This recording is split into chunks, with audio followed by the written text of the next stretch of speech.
Financial literacy ಇದು MSMEಯ ವ್ಯಾಪ್ತಿಗೆ ಬರ್ತಕ್ಕಂಥದ್ದು. ಭಾರತ ಸರ್ಕಾರ, ರಾಷ್ಟ್ರದ ಪ್ರಧಾನಮಂತ್ರಿಗಳು ಡಿಜಿಟಲೀಕರಣ ಮಾಡಿ ರಾಜ್ಯದ ಸಾಮಾನ್ಯರಿಗೂ ಕೂಡ ಅರಿವನ್ನು ಮೂಡಿಸ್ತಕ್ಕಂಥದ್ದಕ್ಕೆ ಒಂದು ಹೊಸ ಸಂದೇಶವನ್ನು ಕೊಡ್ತಕ್ಕಂಥ ಒಂದು ಕೆಲಸವನ್ನು ಇವತ್ತು ದೀಪಕ್ ಅವರು CSC ಅಂತ ಬೆಳ್ಳಾವಿಯಿಂದ ಇದು ಮಾಡ್ತಾಯಿದ್ದಾರೆ.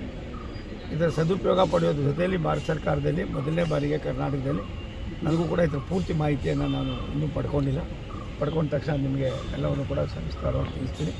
ದಿಢೀರ್ನೆ ಬಂದಾಗ ಅವ್ರು ಕೊಟ್ಟಿದ್ದನ್ನು ನೋಡಿ ನನಗೇನಿದು ನಮ್ಮ ಕಾರ್ಯಕ್ರಮದಲ್ಲಿ ಇರಲಿಲ್ಲ, ಆದರೂ ಕೂಡ ಡಿಜಿಟಲೀಕರಣ ಮತ್ತು ಸಾಮಾನ್ಯ ಜನರಿಗೆ ಅರಿವನ್ನು ಮೂಡಿಸ್ತಕ್ಕಂಥ ಒಂದು ಒಳ್ಳೆಯ ಕೆಲಸವನ್ನು ಮಾಡಬೇಕಾಗಿದೆ.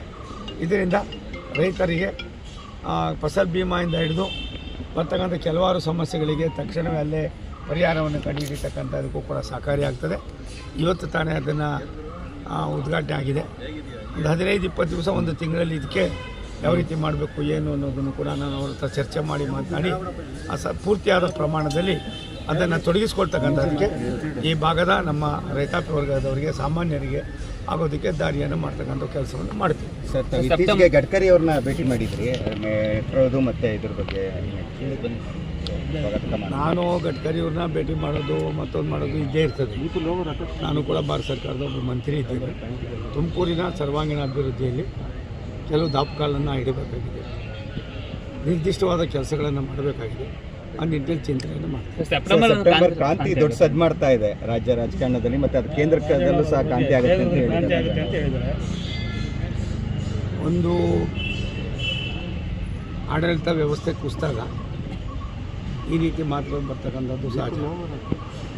ಸಿದ್ದರಾಮಯ್ಯನವರು ಅದಕ್ಕೋಸ್ಕರವಾಗಿ ಈ ರೀತಿ ನಡ್ಕೊಳ್ತಾ ಇದ್ದಾರೋ ನನಗೆ ಗೊತ್ತಿಲ್ಲ. ಅವರ ಪಕ್ಷದಲ್ಲೇ ಸಾಕಷ್ಟು ಹೊಗೆ ಆಡಿದೆ ಅನ್ನೋದಕ್ಕಿಂತ ಹೆಚ್ಚಾಗಿ ಬೆಂಕಿನೇ ಹತ್ಕೊಂಡಿದೆ. ಅದನ್ನು ಯಾವ ರೀತಿ ಏನು ಅನ್ನೋದನ್ನು ಮುಂದಿನ ದಿನಗಳಲ್ಲಿ ತಿಳಿಸೋಣ.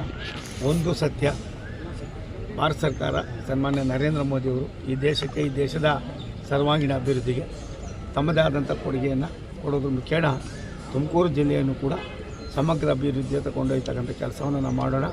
ಬಾಕಿಯೂ ಆಯಾ ಕಾಲಕ್ಕೆ ತಕ್ಕಂತೆ ಏನೇನಾಗಬೇಕು, ಎಚ್ಚೆತ್ತಾಗಬೇಕು ಅನ್ನೋದಕ್ಕಿಂತ ಹೆಚ್ಚಾಗಿ ಪಾಪದ ಕೂಡ ಜಾಸ್ತಿ ಆದಾಗ ಯಾವ ರೀತಿ ಬ್ಲಾಸ್ಟ್ ಆಯ್ತದೆ ಏನು ಅನ್ನೋದಕ್ಕಿಂತ ಹೆಚ್ಚಾಗಿ ಸಾಮಾನ್ಯರ ನೋವು ಎಲ್ಲ ಒಂದು ಕಡೆ ಜನರ ಮೇಲೆ ತಟ್ಟಿದಾಗ ಅದರ ದುಷ್ಪರಿಣಾಮವೂ ಕೂಡ ಆಗ್ತಾಯಿದೆ ಅನ್ನೋದಕ್ಕೆ ಇಂಥ ಅನೇಕ ಸುದ್ದಿಗಳು ಇವತ್ತು ಬರ್ತಾಯಿದೆ.